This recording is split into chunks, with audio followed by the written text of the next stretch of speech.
Kung isa to sa mga meriendang kinalakhan mo, malamang napangiti ka na. Ginataang munggo ang nakalakhan kong tawag dito. Yan yung meriendang kahit umuulan o tirik man ang araw, laging may lugar sa mesa. Siyempre pati sa sikmura. Sa iba, tinutong ang tawag. Sa iba naman, lelot balatong. Na ang ibig sabihin daw ay lugaw at munggo.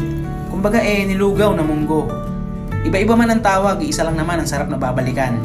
Pero kahit ano pa mang tawag dyan, panigurado, kilalang kilala mo rin ang meriendang to. Yun bang pag naaamoy mo pa lang yung gata, alam mo na may nagluluto nito sa kusina. May isa pa nga tong kauri yung ginataang malagkit na bigas na may mais. Minsan nilalagyan pa nga ng langka. Matamis, magata, at higit sa lahat, nakakabusog. Hindi nga lang tiyan ang napupuno, pati puso, dahil isa tong paalala ng simpleng buhay natin noon. Yun bang tipong, tay, nay, anong merienda? O kaya naman, pa, ma, pwedeng humingi ng 10? Bibili lang ako ng ginataang munggo doon kila Mang Cesar. Ang saya, di ba? Dumarami man ang nauusong merienda ngayon, di natin mabubura kailanman ang meriendang katulad nito. Maaamoy, matitikman, at maipapasa pa natin hanggang sa ating mga kapu-apuhan. O di ba? Saya? Tara, kain tayo.